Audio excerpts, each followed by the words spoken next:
என்ன aunty invitation ரொம்ப நேரம் சீரியஸா பார்த்துட்டு இருக்கிறீங்க? எங்க அண்ணன் வீட்டுல இருந்து வெட்டிங் இன்விடேஷன் இருக்கணும்னா அதான் பார்த்துட்டு. அப்படியே ஆண்டி, எப்போ கல்யாணம், எந்த ஊரு, எல்லாரும் போவீங்கல்ல? கல்யாணம் சென்னையில தான் வச்சிருக்காங்க, ஆனா நாங்க போக மாட்டோம். என்னாச்சு ஆண்டி, உங்க அண்ணன் வீட்டு கல்யாணம் ஆச்சே, ஏன் போக மாட்டீங்க?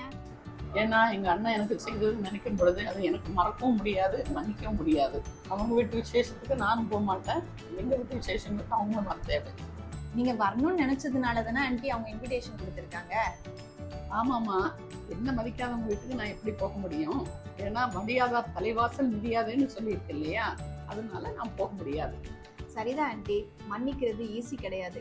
யாராவது நம்மளை காயப்படுத்தினா அவங்க மீது கோபமும் வருத்தமும் இருக்கத்தான் செய்யும். ஆனா ஏசப்பா நமக்கு கற்றுக் கொடுக்கிறது என்னன்னா, அவங்க மீது கோபத்தோடு இருக்காம அவங்க செஞ்சதெல்லாம் மறந்து மன்னித்து விடணும்னு சொல்றாரு. இதைத்தான் பைபிள்ல மத்தேயு 6ஆம் அதிகாரம் 14-15 வசனங்கள்ல, மனுஷருடைய தப்பிதங்களை நீங்கள் அவர்களுக்கு மன்னித்தால் உங்கள் பரமபிதா உங்களுக்கும் மன்னிப்பார். மனுஷருடைய தப்பிதங்களை நீங்கள் அவர்களுக்கு மன்னியாதிருந்தால் உங்கள் பிதா உங்கள் தப்பிதங்களையும் மன்னியாதிருப்பார் என்று எழுதியிருக்கு. அது மட்டும் இல்ல ஆண்டி, பேதுரு கூட ஒரு முறை ஏசப்பா கிட்ட 7 தடவையா மன்னிக்கணும் அப்படின்னு சொல்லி கேட்பாரு. அதற்கு ஏசப்பா 7 முறை அல்ல 70 முறை மன்னிக்க வேண்டும்னு சொல்லுவாரு.